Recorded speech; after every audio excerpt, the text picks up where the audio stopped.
Last class में मैंने आपको दो सवाल दिए थे, a माइनस बी का होल स्क्वायर और a माइनस बी का होल क्यूब।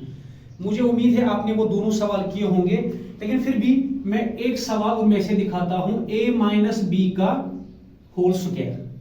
ठीक है, आपको याद है आपने बाइनोमियल जो है पॉजिटिव इंडेक्स के लिए याद रखा है, पॉजिटिव नंबर्स के लिए याद रखा है a plus b whole raised power n, है ना। पॉजिटिव इंटीजर्स के लिए आपने वो याद रखी है। लेकिन मैंने आपको कहा जब भी नेगेटिव आएगा तो आपने क्या करना है, उसको याद है आपने कैसे बाइनोमियल याद रखी है, x plus n, x plus a raised power n। Positive numbers के लिए आपने याद रखी है, लेकिन इस वक्त क्या है, नेगेटिव नंबर। और मैंने आपको पहले ही बताया है कि नेगेटिव जब आएगा तो क्या करना है, आपने इसको ऐसे लिखना है a प्लस माइनस बी, उसके बाद बाहर से स्क्वायर। ठीक है, इस तरह से इसको लिखना है। चलिए अब हम इसको सॉल्व करते हैं, a प्लस ऐसे। पता बाइनोमियल को सॉल्व कैसे करते हैं, आपको बाइनोमियल एक्सप्रेशन जो है वो तो पता है, NC0 NC1 NC2 NC3। ठीक है, लेकिन सबसे पहले आपको देखना होगा कि हमें कितनी टर्म्स यूज करनी है, यानी हमें कितनी टर्म्स लिखनी है। जरा बताओ कितनी टर्म्स लिखनी है। जितना इंडेक्स मतलब पावर होता है उससे एक ज्यादा लिखनी होती है। इंडेक्स कितना है 2, तो हमें कितनी टर्म्स लिखनी है 3। समझ में आया।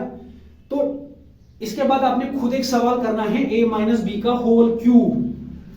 तो होल क्यूब में आप कितने टर्म्स लिखेंगे 4, क्योंकि इंडेक्स 3 है, टर्म्स 4 लिखने हैं। जितना इंडेक्स होता है उससे एक एक्स्ट्रा टर्म लिखनी होती है। ठीक है, इंडेक्स 2 है, टर्म्स कितने लिखेंगे 3। ठीक है, तो पहले स्टार्ट करते हैं किससे, NC0 से, फिर NC1 से, फिर NC2 से। कितनी टर्म्स हो गई 3 टर्म्स। समझ में आया। अच्छा, तो पहले हम हमेशा NC0 NC1 NC2 लिखते हैं। अब आप बताओगे कि हमने इसको वैसे सॉल्व क्यों नहीं किया 1 प्लस nx वाला मेथड, क्योंकि वहां शर्त एक होती है, पहला जो है वो 1 होना चाहिए और दूसरा जो ये है ये उससे छोटा होना चाहिए। यहां वो सारी कंडीशंस है ही नहीं। ठीक है, तो आपने इसको सिंपल बाइनोमियल से सॉल्व करना है। कितनी टर्म्स लिखनी है आपको 3, 1 2 और 3। ठीक है, पहले हमने क्या लिखा, कॉम्बिनेशन कोफिशिएंट। उसके बाद पहली टर्म लिखनी होती है। पहली टर्म कौन है a।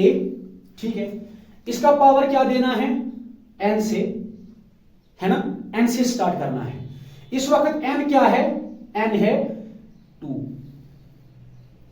फिर दूसरी टर्म में n-1 मतलब 2-1, फिर n-2 मतलब 2-2। याद है, पहले हम कॉम्बिनेशन कोफिशिएंट लिखते हैं, उसके बाद हम पहली टर्म लिखते हैं। पहली टर्म का पावर क्या देते हैं n, फिर n-1, फिर n-2, फिर n-3। मगर यहां n क्या है 2, तो n के बदले हमने 2 लिखा, 2-1 2-2, फिर 2-3 वगैरह। ठीक है, अच्छा, इसके बाद क्या करते हैं, उसके बाद दूसरी टर्म लिखते हैं। दूसरी टर्म क्या है -b। इसका पावर कहां से स्टार्ट करना है 0 से, फिर 1, फिर 2। समझ में, ऐसे आपने पावर देना है दूसरी टर्म का। तो ऐसे ही हम बाइनोमियल लिखते हैं, पहले NC0 NC1 NC2, फिर पहली टर्म उसका पावर कहां से स्टार्ट करना है n से, n मतलब ये पावर से 2-1 2-2। उसके बाद दूसरी टर्म लिखनी है, इसका पावर कहां से स्टार्ट करना है 0 से। ठीक है, अच्छा, उसके बाद चलते हैं। NC0 कितना होता है ये हमें पता है, ये 1 होता है। उसके बाद ये a स्क्वायर हो गया।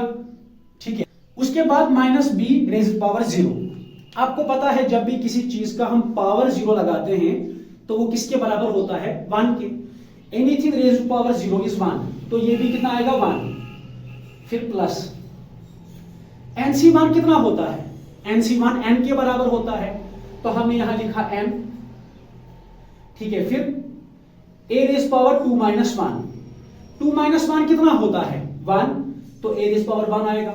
उसके बाद है माइनस b रेज पावर 1, वो तो माइनस b ही होता है, क्योंकि किसी भी चीज को अगर आप पावर 1 रखते हैं तो वो वही नंबर वापस आता है। फिर प्लस प्लस nc2 किसके बराबर होता है, याद है किसी को, n into n minus 1 divided by 2, याद है nc2 किसके बराबर होता है, n into n minus 1 divided by 2, ठीक है। उसके बाद है a raise power 2 minus 2, 2 minus 2 कितना होता है 0, तो a रेज पावर 0 आ गया। उसके बाद माइनस b का स्क्वायर है, माइनस b का स्क्वायर का मतलब क्या होता है, माइनस b को 2 बार मल्टीप्लाई करना है, b इंटू b कितना होता है b square, minus into minus कितना होता है प्लस, तो ये प्लस आ गया। समझ में, इस तरह से आपने इसको सॉल्व करना है, ठीक है। उसके बाद चलिए 1 इंटू 1 कितना होता है 1 ही, और मल्टीप्लाई करो a स्क्वायर से, वो तो a स्क्वायर ही आएगा, ठीक है। ये 1 इंटू 1 कितना होता है 1 ही, और 1 इंटू a स्क्वायर कितना होता है a स्क्वायर।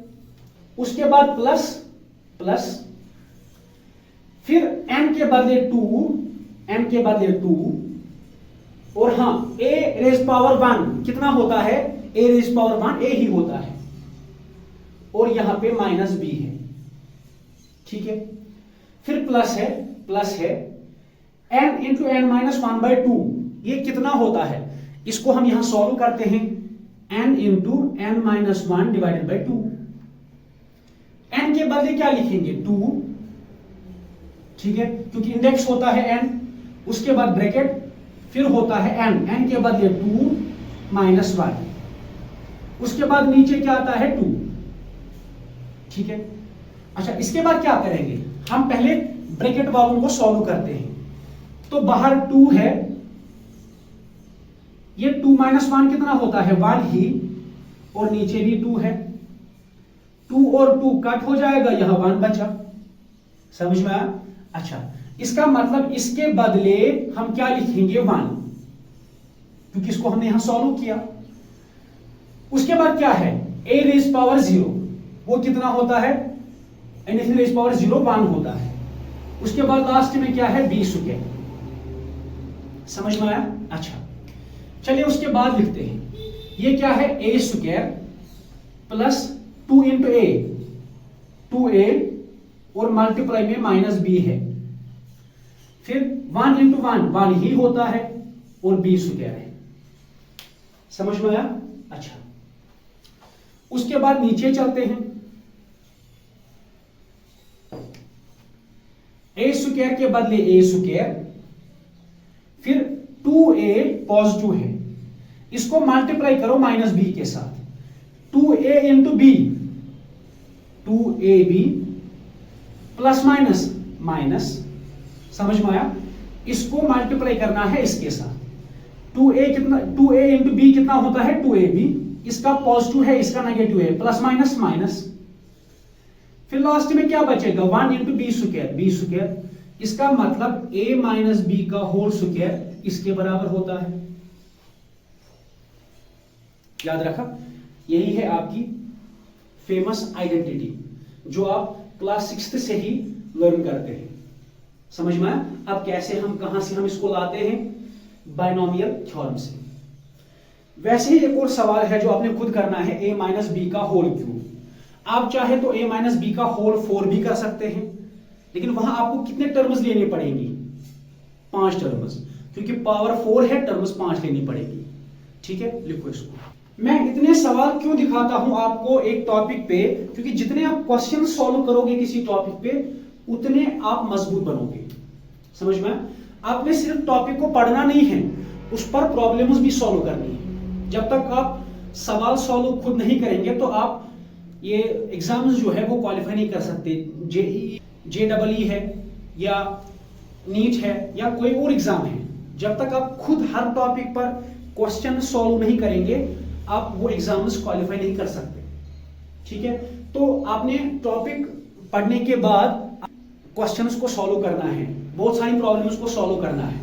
ठीक है, तभी जाकर आप का जो है होल्ड वो स्ट्रांग रहेगा किसी भी एग्जाम के लिए। समझ में? चलिए उसके बाद एक और टॉपिक पे आते हैं, ये टॉपिक है एंगल। एंगल हम छोटे क्लासेस से ही पढ़ते आए हैं। मैं आपको सिंपली बता देता हूं एंगल क्या होता है। एंगल दो लाइन्स को हम बोलते हैं, ठीक है, दो लाइन्स को हम बोलते हैं एंगल, लेकिन उन दो लाइन्स का एक कॉमन वर्टेक्स होना चाहिए। कॉमन वर्टेक्स मतलब कॉमन एंड पॉइंट। देख लीजिए मिसाल, एक लाइन ये है, इसका एंड पॉइंट कहां है? यहां पे। दूसरा ये है लाइन, दूसरी लाइन है ना, इसका एंड पॉइंट कहां है? यहीं पे। मतलब दो लाइन्स का एक ही एंड पॉइंट है। समझ में आया? जब दो लाइन्स का एक ही एंड पॉइंट होता है उसी को हम बोलते हैं एंगल। समझ में आया? तो दो लाइन्स को हम एंगल बोलते हैं। किन दो लाइन्स को? जिनका एक कॉमन एंड पॉइंट होता है, या इस एंड पॉइंट का दूसरा नाम भी है वर्टेक्स। समझ में? आप इसको एंड पॉइंट बोलो या बोलो वर्टेक्स, ठीक है। तो जब भी आपसे कोई पूछेगा बता एंगल क्या होता है, एंगल दो लाइन्स को बोलते हैं जिनका एक कॉमन वर्टेक्स होता है। समझ में आया? एक कॉमन एंड पॉइंट होता है। क्या ये एंगल है? नहीं है, क्योंकि इसका एंड पॉइंट यहां है, इसका यहां है, कॉमन है ही नहीं। समझ में आया? तो एंगल कैसे डिफाइन करोगे? The two lines having a common vertex make an angle या फॉर्म एन एंगल, ठीक है। अच्छा चलो यहां पे लिखते हैं the two lines with a common vertex form an angle। तो एंगल किसको बोलते हैं? दो लाइन्स को हम एंगल बोलते हैं जिन दो लाइन्स का एक कॉमन एंड पॉइंट होता है, कॉमन वर्टेक्स होता है, ठीक है, इसी को बोलते हैं एंगल। एंगल्स जो है ये डिफरेंट टाइप्स के होते हैं। आपको पता है राइट एंगल होता है, एक्यूट एंगल होता है। राइट एंगल वो एंगल है जो 90 डिग्री होता है, एक्यूट एंगल जिसका मेजर 90 से कम होता है, ऑब्ट्यूज एंगल जो 90 से ज्यादा होता है ना। इसी तरह से बहुत सारे एंगल्स हैं जो आपने छोटे क्लासेस में पढ़े हैं। समझ में आया? अच्छा उसके बाद बात करते हैं मेजरमेंट ऑफ एंगल की। किसकी? Measure of angle. एंगल को हम कैसे नापते हैं? एंगल को नापने के तीन तरीके हैं। कितने तरीके हैं? तीन तरीके, ठीक है। उसमें से सबसे पहला तरीका जो है उसको हम बोलते हैं सेक्साजेसिमल सिस्टम। क्या बोलते हैं? Sexagesimal system. ये एक ऐसा सिस्टम है जिसमें हम एंगल को नापते हैं डिग्रीज में। किसमें? डिग्री में। समझ में आया? तो सेक्साजेसिमल सिस्टम क्या है? इसमें हम एंगल को नापते हैं डिग्री में। अब छोटे क्लासेस से ही एंगल को डिग्री में नापते हैं। समझ में आया? तो जब भी आप एंगल को डिग्री में नापेंगे तो आप कौन सा सिस्टम यूज कर रहे हैं? Sexagesimal system. समझ में आया?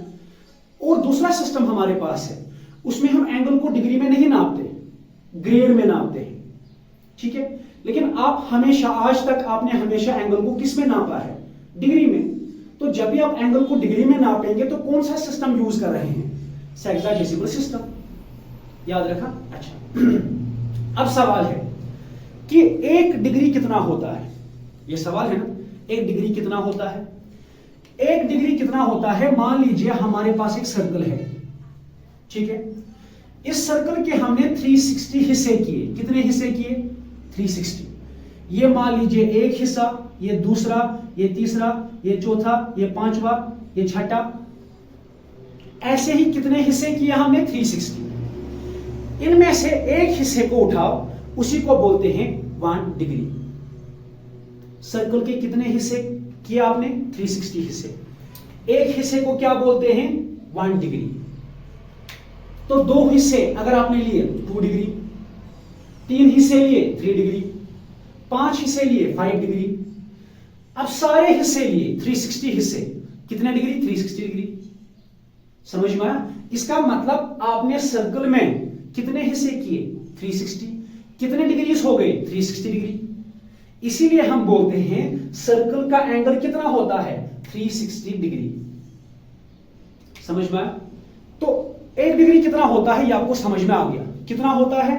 सर्कल के 360 हिस्से करो, उनमें से जो एक हिस्सा होगा उसी को हम क्या बोलते हैं? 1 डिग्री। जिसके पास 2 हिस्से होंगे 2 डिग्री, जिसके पास 10 हिस्से होंगे 10 डिग्री, जिसके पास 20 हिस्से होंगे 20 डिग्री। सर्कल के पास कितने हिस्से हैं? 360, तो कितने डिग्रीज होंगे? 360 डिग्री। समझ में? आज के बाद जब भी आपसे कोई पूछेगा बताओ सर्कल का एंगल कितना होता है? 360। क्यों? क्योंकि इसमें 360 हिस्से होते हैं। समझ में? अच्छा, तो 1 डिग्री कितना? सर्कल को 360 हिस्से करो, उसमें से एक हिस्सा उसको बोलते हैं डिग्री। सर्कल का एंगल कितना? 360 डिग्री। अगर सर्कल का एंगल 360 डिग्री होता है तो बताओ आधे सर्कल का कितना होगा? 180 डिग्री। कॉमन सेंस है। अच्छा, ये एक एंगल है, इसको हम राइट एंगल बोलते हैं। इसका एंगल कितना होता है मेजर? 90 डिग्री। 90 डिग्री। इसका मेजर 90 डिग्री क्यों होता है? क्योंकि आपने यहां पे कितने हिस्से किए इसके? 360। ये सारे हिस्से उठाओ और रखो इस एंगल में, इसमें सिर्फ 90 हिस्से ही फिट हो जाएंगे। आपने कितने हिस्से निकाले यहां से? 360। यहां आपने फिट करने स्टार्ट कर दिए। जब आप फिट करने लगोगे, एक हिस्सा हो गया, दूसरा, तीसरा, इसी तरह से बहुत सारे हिस्से फिट करोगे। इसमें कितने हिस्से फिट हो जाएंगे? सिर्फ 90 हो जाएंगे। याद रखा, 90 से ज्यादा हिस्से नहीं फिट होंगे। इसीलिए इसका एंगल कितना है? 90 डिग्री। तो 1 डिग्री कितना होता है? पूरे सर्कल के 360 हिस्से करो, उसमें से जो एक हिस्सा बनेगा उसको बोलते हैं 1 डिग्री। इसका एंगल कितना होता है? 360 डिग्री। अच्छा, इसका एंगल कितना होता है? 1 डिग्री। इसका एंगल कितना होता है सेमी सर्कल का? 180 डिग्री। राइट एंगल का कितना होता है? 90 डिग्री। ठीक है। एक्यूट एंगल का मेजर कितना होता है? 90 से कम, 70, 60, 50। ऑब्ट्यूज का कितना होता है? 90 से ज्यादा, 100, 110, 120। समझ में? स्ट्रेट एंगल का कितना होता है? 180 डिग्री। याद है स्ट्रेट एंगल? इसका कितना होता है? 180 डिग्री। समझ में आया?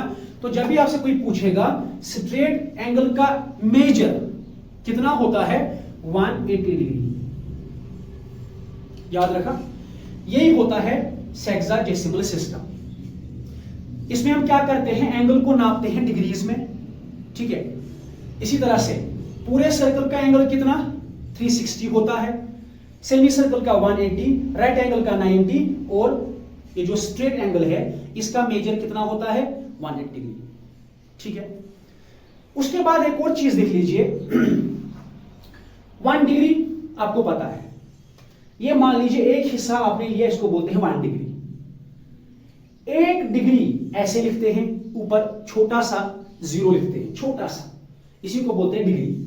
मान लीजिए ये 2 है, छोटा सा 0, इसको बोलते हैं 2 डिग्री। याद रखा?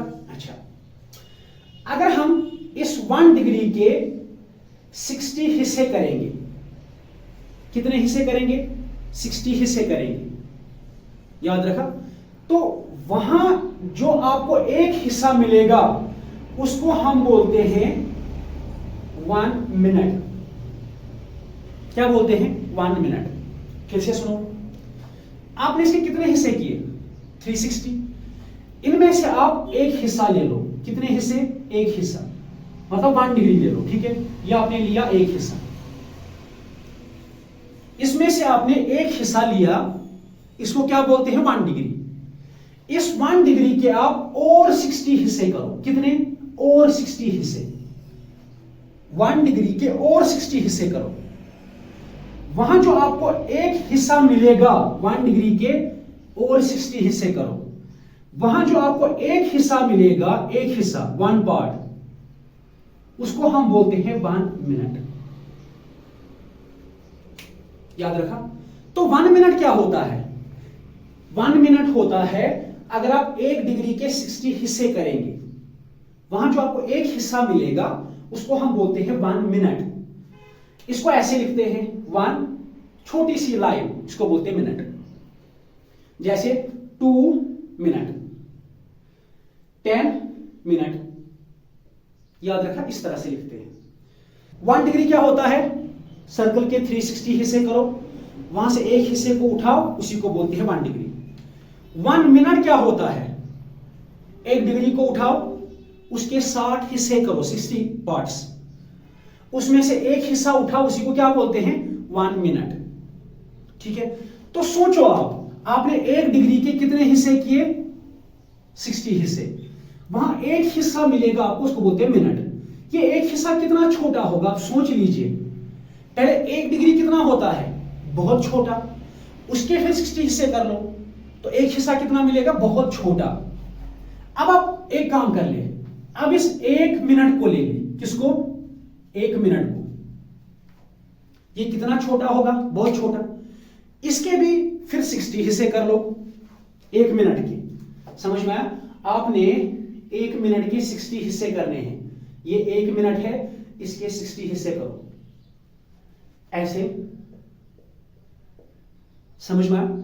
वहां जो आपको एक हिस्सा मिलेगा, 1 पार्ट जो आपको मिलेगा, उसको हम बोलते हैं 1 सेकेंड।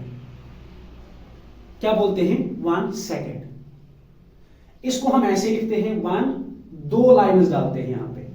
जैसे 2 सेकेंड है, ऐसे 3 सेकेंड है, 10 सेकेंड है। याद रखा? तो कितनी चीजें आ गई? एक आ गया डिग्री, एक आ गया मिनट, एक आ गया सेकेंड। तो डिग्री क्या होता है? सर्कल के 360 हिस्से किए, ठीक है, उसमें से एक हिस्सा जो है उसको क्या बोलते हैं? 1 डिग्री। ठीक, अच्छा, 1 डिग्री के हमने कितने हिस्से किए? 60 हिस्से किए। वहां आपको एक हिस्सा क्या मिला? 1 मिनट। समझ में आया? तो 1 मिनट के फिर कितने हिस्से किए? 60 हिस्से किए। अच्छा, वहां आपको क्या मिला? 1 सेकेंड। ठीक है, तो इसका मतलब 1 डिग्री में कितने मिनट्स होते हैं? 1 डिग्री में कितने मिनट्स होते हैं? फिर से सुनिए, आपने 1 डिग्री के कितने हिस्से किए? 60 हिस्से किए, 60। हर एक हिस्से को क्या बोलते हैं? Degree, minute. 1 डिग्री के आपने कितने हिस्से किए? 60 हिस्से। हर हिस्से को क्या बोलते हैं? मिनट। समझ में आया? हर हिस्से को क्या बोलते हैं? मिनट। इसमें कितने हिस्से हैं? 60 हिस्से हैं, तो 60 मिनट हो गए। इसका मतलब 1 डिग्री में 60 मिनट होते हैं। समझ में आया? अच्छा, 1 मिनट में, 1 डिग्री में कितने मिनट होते हैं? 60 मिनट। 1 मिनट में कितने सेकंड्स होते हैं? आपने 1 मिनट अभी लिया, 1 मिनट के कितने हिस्से किए? फिर से 60 हिस्से। ठीक है, हर हिस्से को क्या बोलते हैं? सेकंड। तो 1 मिनट में कितने सेकंड्स है? 60 सेकंड्स। याद रखा? यह होता है सेक्साडेसिमल सिस्टम।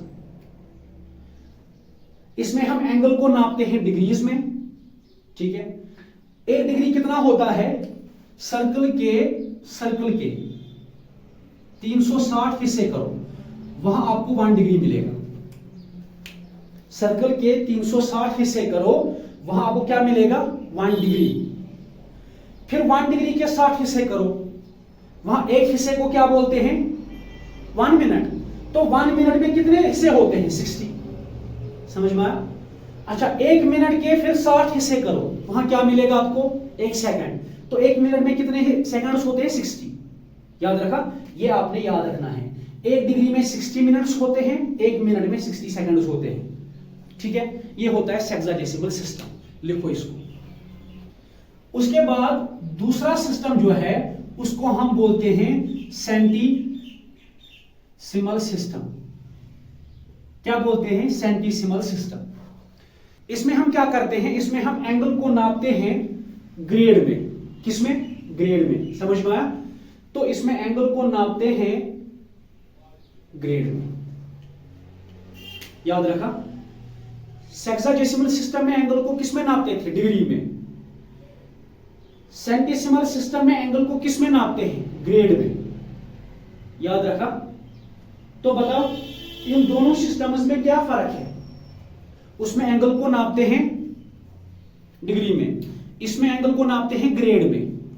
अब सवाल है, एक ग्रेड कितना होता है? देखिए, एक ग्रेड होता है, आप सर्कल लीजिए, सर्कल के 400 हिस्से करिए। कितने हिस्से? अभी हमने उसमें कितने हिस्से किए थे? 360। इसमें कितने हिस्से करते हैं? 400 हिस्से। मान लीजिए एक हिस्सा किया, दूसरा किया, तीसरा किया, चौथा किया, पांचवा किया, इसी तरह से बहुत सारे हिस्से। कितने हिस्से? 400। यहां जो आपको एक हिस्सा मिलेगा, इस एक हिस्से को हम क्या बोलते हैं? 1 ग्रेड। तो सर्कल के आपने कितने हिस्से करने हैं? 400। वहां जो आपको एक हिस्सा मिलेगा उसको क्या बोलते हैं? 1 ग्रेड। याद रखा।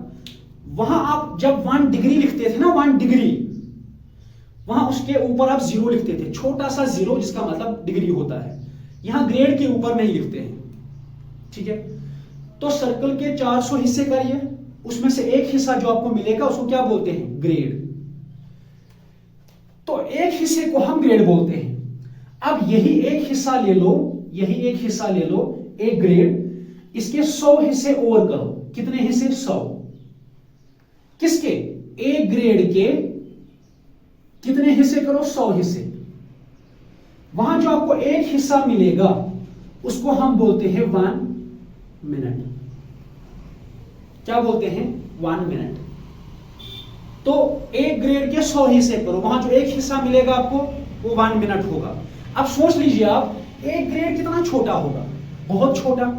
फिर इसके भी 100 हिस्से करो, तो एक हिस्सा क्या होता है? 1 मिनट। वो कितना छोटा होगा? बहुत ज्यादा छोटा होगा।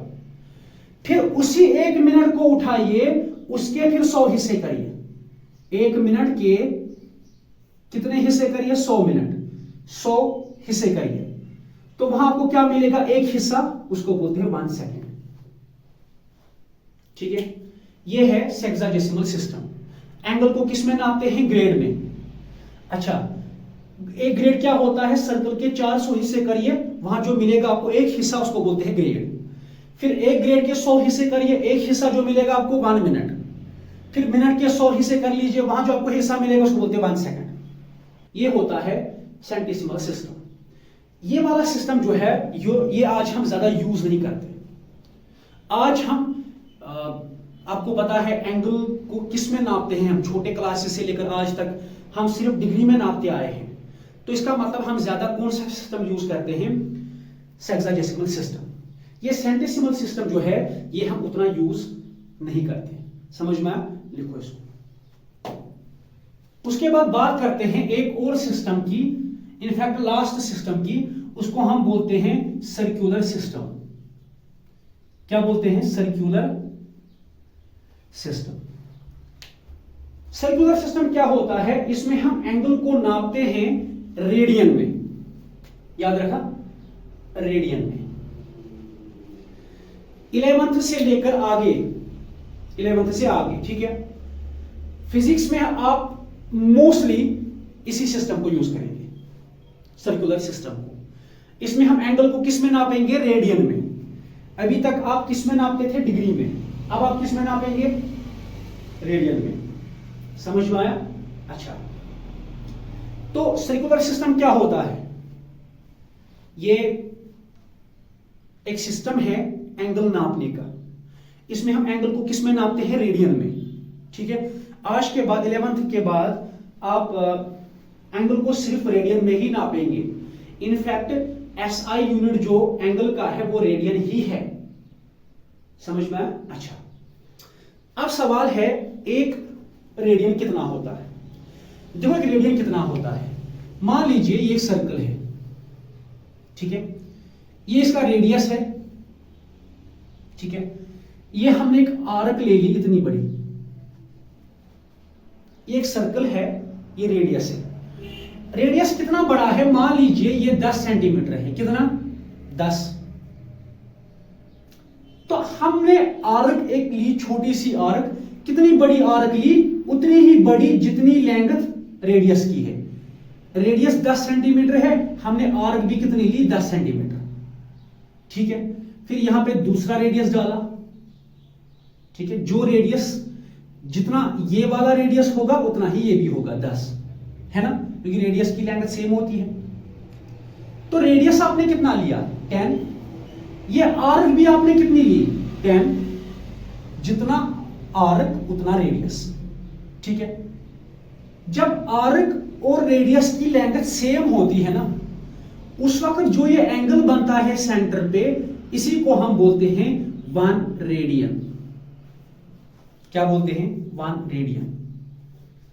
तो 1 रेडियन क्या होता है, 1 रेडियन वो एंगल होता है जो ये आर्क बनाती है सेंटर पे। इस आर्क ने ये एंगल बनाया ना सेंटर पे, 1 रेडियन वो एंगल होता है जो ये आर्क जो है बनाती है, कहां पे, सेंटर पे। लेकिन कौन सी आर्क, जिसकी लेंथ उतनी ही होगी जितनी रेडियस की लेंथ होती है। समझ में आया? फिर से सुनो, पहले हम यहां लिखते हैं 1 रेडियन कितना होता है। RAD मतलब रेडियन, शॉर्ट में RAD लिखते हैं। ठीक है, अच्छा, angle subtended at the centre by an arc of length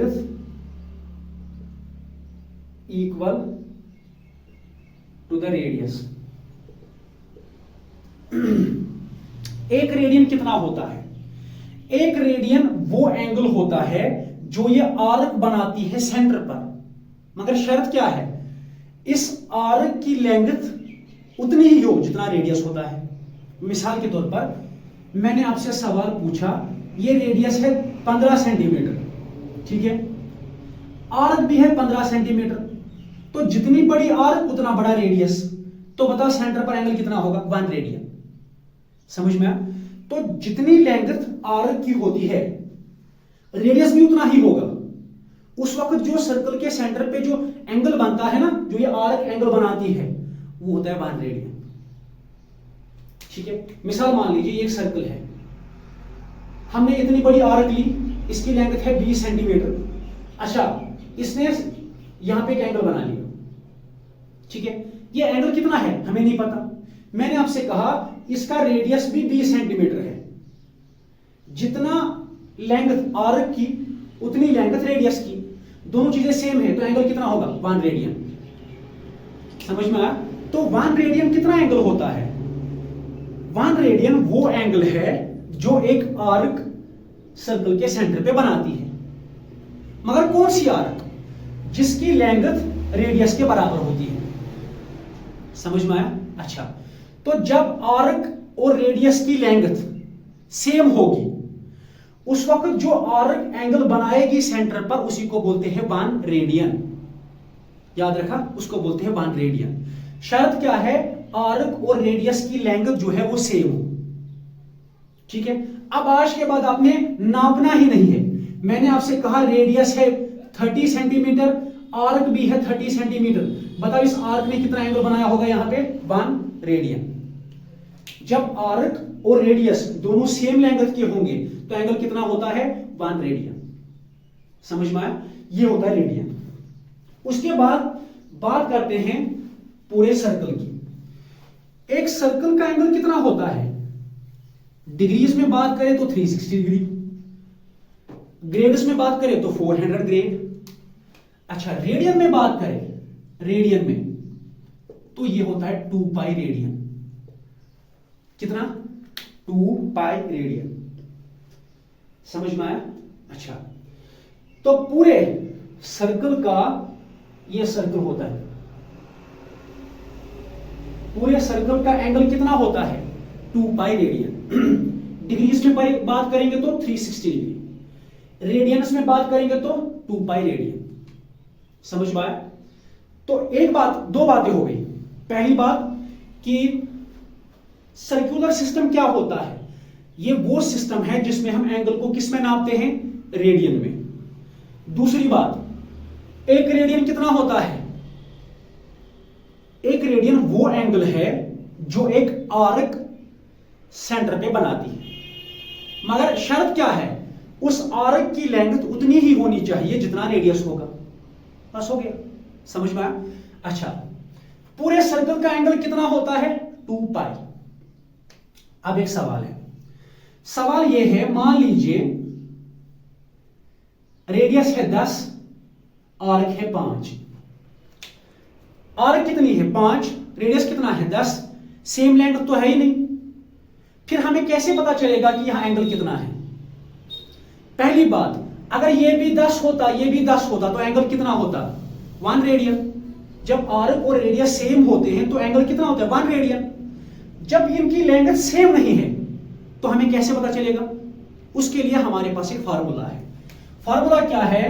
angle is equal to, या ऐसे लिखेंगे, angle is equal to arc upon radius, या ऐसे लिखते हैं theta is equal to L/R।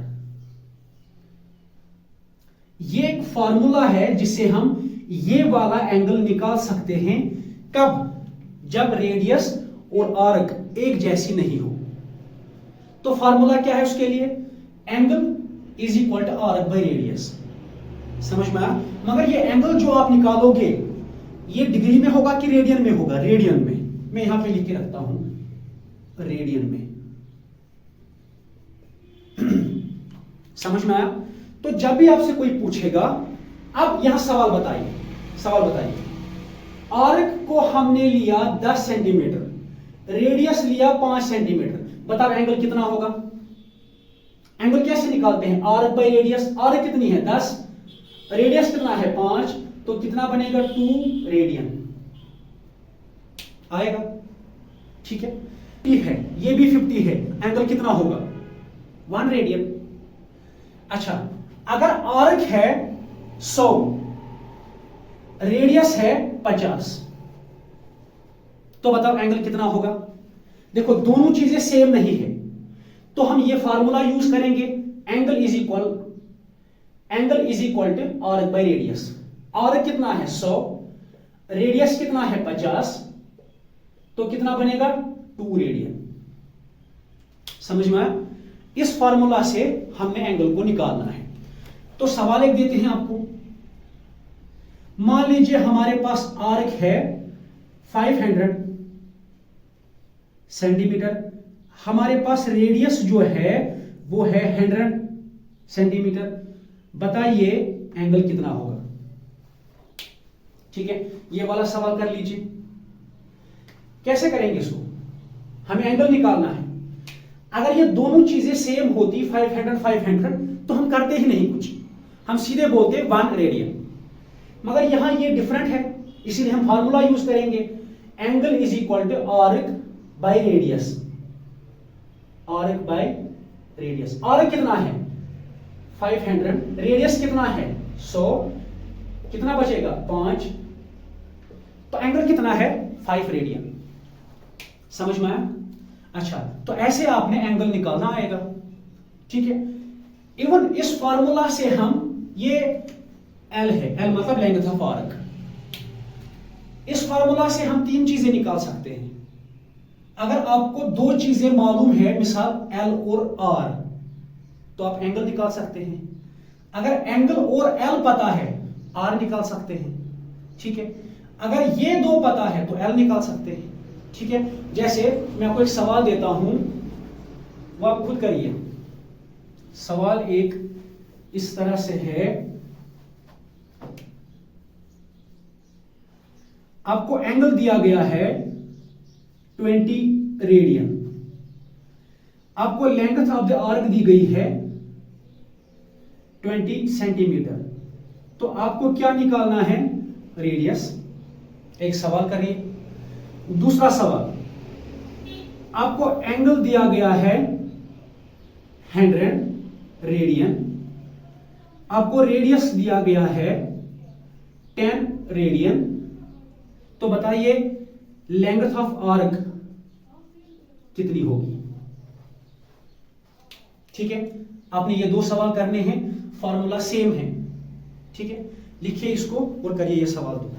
अच्छा, तो अगर हम डिग्रीज की बात करेंगे और रेडियंस की बात करेंगे, ठीक है, इन दोनों को आपस में मिलाते हैं। पूरे सर्कल का एंगल कितना होता है डिग्रीज में? 360 डिग्री, रेडियंस में 2 पाई, है ना। तो ये भी सर्कल है, ये भी सर्कल है। डिग्रीज में बात करेंगे तो 360 आएगा, रेडियंस में बात करेंगे 2 पाई आएगा। इसका मतलब 360 और 2 पाई बराबर है, सेम है, क्योंकि ये भी वही सर्कल है, ये भी वही सर्कल है। समझ में आया? तो डिग्रीज में होगा तो 360 डिग्री, रेडियंस में होगा तो 2 पाई रेडियन। समझ में आया? इसका मतलब 360 डिग्री किसके बराबर होता है? 2 पाई रेडियंस की, है ना। ये भी पूरा सर्कल, ये भी पूरा सर्कल, ये डिग्रीज में, ये रेडियंस में। तो 360 डिग्री 2 पाई रेडियंस के बराबर होता है ना। दोनों चीजें सेम है, दोनों चीजें फुल सर्कल है। अगर 360 डिग्री 2 पाई रेडियंस के बराबर है तो बताओ 1 डिग्री किसके बराबर होगी? याद है यूनिटरी मेथड? हम इस 360 को कहां ले जाएंगे? नीचे, ऐसे 2 पाई बाई 360। अच्छा, कैंसिलेशन कर लीजिए, 2 1 और 2 180 आ, तो 1 डिग्री कितना आ गया? Pi by 180 radians. ये बहुत बहुत बहुत अहम चीज है। 360 डिग्री 2 पाई रेडियंस होता है, तो 1 डिग्री कितना होगा? आपको याद है यूनिटरी मेथड? मिसाल मान लीजिए 10 किताबें 50 रुपए में आए, तो एक किताब कितने में आएगी? एक जब निकालते हैं ना तो ये 10 को नीचे ले जाते हैं, ऐसे 50/10। मिसाल मान लीजिए 12 स्टूडेंट्स ने 50 सेब खाए, तो एक स्टूडेंट कितना खाएगा? जब एक निकालते हैं ना यूनिटरी, एक, इस 12 को नीचे ले जाते हैं, 50/12। 360 डिग्री 2 पाई के बराबर होता है, तो 1 डिग्री कितना होगा? इसको नीचे डिवाइड में ले जाएंगे, फिर कैंसिलेशन करिए, क्या बचा? पाई बाई 180। इसका मतलब 1 डिग्री बराबर होता है पाई बाई 180 रेडियंस की। समझ में आया? अच्छा, तो यहां पे 1 डिग्री कितना होता है? Pi by 180 radians. ये हमारे लिए बहुत अहम है, क्योंकि इसी से हम सारे सवाल करते हैं कन्वर्जन पे, सारे सवाल। इवन इससे हम एक फार्मूला बनाते हैं जो आपने यूज करनी है, m is equal to pi by 180 into n। ये n degree is equal to pi by 180 into n। ये कब काम आती है? जब आपको डिग्री को क्या बनाना हो? रेडियन। जब भी आपने किसी डिग्री को रेडियन बनाना है, ये वाली फार्मूला आपने यूज करनी है। समझ में आया? अच्छा, अब चलिए 360 डिग्री कितना होता है? 2 पाई रेडियन। 1 डिग्री कितना होता है? Pi by 180 radian. ये आपको याद रखना है। समझ में आया? अच्छा, अब बताइए 180 डिग्री कितना होता है? 180 डिग्री मतलब आपने 180 डिग्री को क्या बनाना है? रेडियन। डिग्री को रेडियन कैसे बनाते हैं? इस फार्मूला से। चलिए निकालते हैं। m के बाद लिखना होता है डिग्री। कितना डिग्री है? 180 डिग्री। m के बदले 180, फिर इज इक्वल टू, फिर पाई बाई 80, फिर n के बदले 180, 180 कट, वहां क्या बचा? Pi radian. तो 180 डिग्री कितना होता है? Pi radian. 180 डिग्री होता है पाई रेडियन। समझ में आया? अच्छा, रेडियन लिखने की जरूरत नहीं है, वो ऊपर हमने लिखा हुआ है सबका। समझ में आया? 360 डिग्री कितने रेडियंस? 2 पाई। 1 डिग्री कितने रेडियंस? Pi by 80। 180 डिग्री कितने रेडियंस? पाई। अच्छा, अब चलिए हम 90 डिग्री निकालते हैं। 90 डिग्री कितने रेडियंस होते हैं। ठीक है, ये वाली फार्मूला यूज कर लीजिए। अच्छा, क्या करना है, 90 डिग्री पाई बाय 180, n के बदले 90 इंटू 1, 90 इंटू 2, तो कितना आंसर आ गया, पाई बाय 2। इसका मतलब 90 डिग्री पाई बाय 2 रेडियंस के बराबर होता है। 90 डिग्री पाई बाय 2 रेडियंस के बराबर। इतने डिग्री इसके बराबर, इतने डिग्री। समझ में आया। चलिए एक और सवाल करते हैं। आपको देते हैं ये सवाल, आप कर लीजिए। कन्वर्ट 60 डिग्री इंटू रेडियन, यह सवाल कर लीजिए। अगर नहीं आया तो फिर मैं दिखाता हूं कैसे करेंगे। आप 60 डिग्री कन्वर्ट करना है तो n के बदले क्या लिखेंगे, 60 डिग्री पाई बाय 180, n के बदले 60। तो करिए, 1 0 कैंसिल, 6 1 6 3 18, तो कितना आ गया, पाई बाय 3। खत्म। इसका मतलब 60 डिग्री होता है पाई बाय 3 के बराबर। समझ में आया। अच्छा, अब चलिए एक और सवाल देते हैं आपको। यह सवाल आपने खुद करना है। Convert question, convert 120 degree into radian. कर लीजिए, बहुत आसान है। कैसे करेंगे, वो फॉर्मूला आपको याद है। 120 डिग्री को कन्वर्ट करना है, n के बदले 120 डिग्री, फिर पाई बाय 180, n के बदले 120, 0 और 0 कट हो जाएगा। अच्छा, उसके बाद कैंसिलेशन कर लीजिए, 6 2 6 3, तो कितना आ गया, 2 पाई और नीचे 3 बचा। इसका मतलब 120 डिग्री किसके बराबर होता है, 2 पाई बाय 3। समझ में आया। अच्छा, इसी तरह से एक और सवाल कर सकते हैं, क्योंकि मैंने आपको पहले बताया जितने आप सवाल करेंगे उतना आप सीखेंगे। एक और सवाल करिए, मिसाल के तौर पर चलिए 45 पे कर लेते हैं। कन्वर्ट 45 डिग्री इंटू रेडियन, कैसे करेंगे। ठीक है, वैसे ही n के बदले 45, पाई बाय 80, ऐसे ही n के बदले 45, कैंसिलेशन कर लीजिए, हो जाएगा सवाल। समझ में आया। अच्छा, जैसे यहां पे करते हैं, n डैश, n के बदले 45 डिग्री, पाई बाय 180 अपनी जगह, n के बदले 45। तो चलिए कैंसिलेशन करते हैं, 2 से नहीं होगी, 3 से ट्राई कर लेते हैं। 3 इंटू 1 कितना होता है, 3, एक बचा या यहां चला गया। 3 इंटू 5 कितना होता है, 15, 3 6 18, 3 0 0, अभी क्या बचा, 15 बाई 60।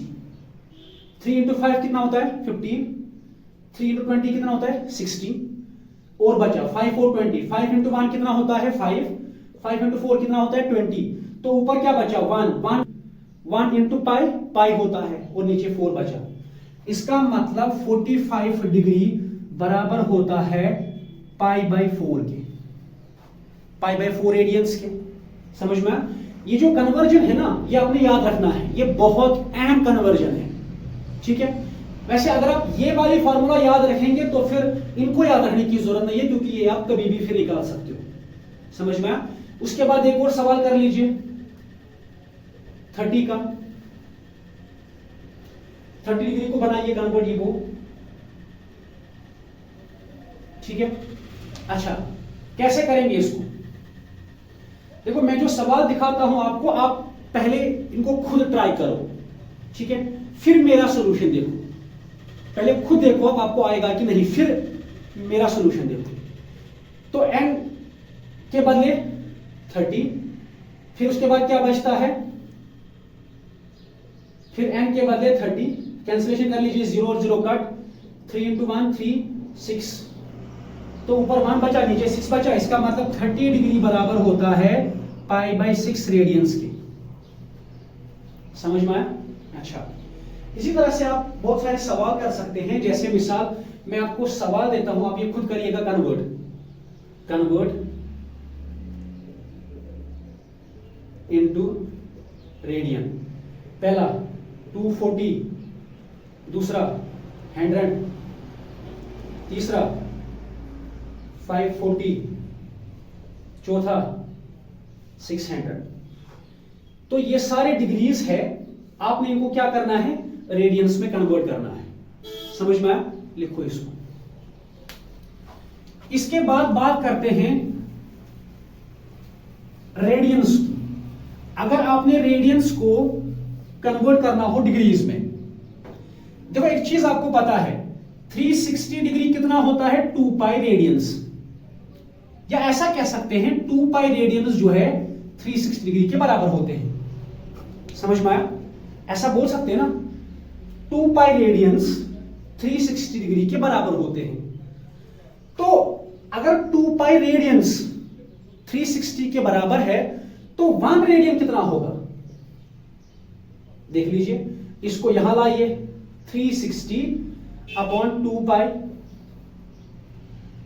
1 रेडियन, 180 पंजा, तो 1 रेडियन कितना होगा, 180/π। ये देख लीजिए। अभी हम क्या सवाल कर रहे थे, हम डिग्री को बना रहे थे रेडियन। अब हमने क्या करना है, अब रेडियन को डिग्री बनाना है। कैसे बनाएंगे, ये देख लीजिए। 2π जो है, 2π रेडियन कितने डिग्रीज होते हैं, 360 डिग्रीज, ठीक है। तो 1 रेडियन कितना होगा, 2π को यहां ले जाओ, अभी मैंने बोला था यूनिटरी मेथड, 2π रेडियंस इतने, तो 1 रेडियन कितना होगा, तो वो 1 जब निकालते हैं तो ये नीचे जाता है, फिर कैंसिलेशन कर लीजिए, वहां बचेगा 180/π। तो 1 रेडियन कितना होता है, 180/π, ठीक है। बस इसी से फॉर्मूला बना लेते हैं, n radian is equal to 180/π into n। यह है रेडियन को डिग्री में कन्वर्ट करना, समझ। तो यह है फॉर्मूला जिसमें हम क्या करते हैं, रेडियन को कन्वर्ट करते हैं डिग्री में। अभी तक क्या कर रहे थे, डिग्री को रेडियन में। चलिए सवाल एक करते हैं, आप कन्वर्ट करिए पाई रेडियंस को इनटू डिग्रीज में। पाई रेडियंस को क्या करिए, कन्वर्ट डिग्रीज में। कैसे करेंगे, ये n के बदले क्या लिखेंगे, पाई, 180/π, n के बदले पाई। n क्या है इस वक्त, रेडियन एंगल। अच्छा, पाई और पाई कितना कट, यहां क्या बचा, pi radian is equal to 180 degree. समझ में आया? इसका मतलब पाई रेडियन जो है 180 डिग्री के बराबर होता है। एक और सवाल करते हैं, convert π/2 into degree, π/2 radian. π/2 radian को कन्वर्ट करिए किसमें, डिग्री में। देखो कैसे, बिल्कुल उसी फॉर्मूला से। n के बदले क्या लिखना है, π/2 इज इक्वल टू 180/π, n के बदले π/2। पाई और पाई कट, इनकी कैंसिलेशन कर लीजिए, तो कितना आया, 90 डिग्री। इसका मतलब π/2 रेडियंस बराबर होते हैं 90 डिग्री के। π/2 रेडियंस बराबर होते हैं 90 डिग्री के। याद रखा? देखो बहुत आसान है, आपको एक और सवाल करना पड़ेगा फिर। ये π/4, π/4 रेडियंस कितने डिग्रीज होते हैं, n के बदले क्या लिखेंगे, π/4, उसके बाद ये ऐसे ही, फिर n के बदले क्या लिखना पड़ेगा, π/4। पाई और पाई कैंसल, अब इनकी कैंसिलेशन कर लीजिए, 4 माना 4 4 16, 2 यहां 4 5 तो π/4 रेडियन कितना आ गया, 45 डिग्री। समझ में आया? तो π/4 आ गया 45 डिग्री। अब कन्वर्ट करना आएगा तो मैं 4-5 सवाल देता हूं, वो आप खुद करिए। Convert into degree. पहला π/3, दूसरा π/4, तीसरा π/5, चौथा π/6। ये क्या है? ये रेडियंस है। आपने इनको क्या बनाना है? डिग्रीज। ठीक है, कौन सी फॉर्मूला यूज करेंगे? ये वाली। ठीक है, अच्छा, अगर अभी वाला सवाल, अगर आपको डिग्री को कन्वर्ट करना है रेडियन में, तो क्या बनेगा? n degree is equal to π/180 into n। ये फॉर्मूला किस लिए? डिग्री को कन्वर्ट करने के लिए रेडियन में। ये फॉर्मूला किसके लिए? रेडियन को कन्वर्ट करने के लिए डिग्री में। समझ में आया? ठीक है, इस तरह से हम ये 3 सिस्टम्स पढ़ते हैं: सेक्साडेसिमल सिस्टम, सेंटिसिमल सिस्टम और सर्कुलर सिस्टम।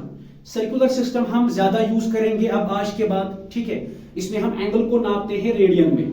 ठीक है, और हम डिग्री को कैसे कन्वर्ट करते हैं रेडियन में, रेडियन से कैसे करते हैं कन्वर्ट डिग्री में, ये आपने सीख लिया। समझ में आया? और रेडियन एंगल हम कैसे निकालते हैं? आर्क बाय रेडियस फार्मूला से। ठीक है, लिखो इसको।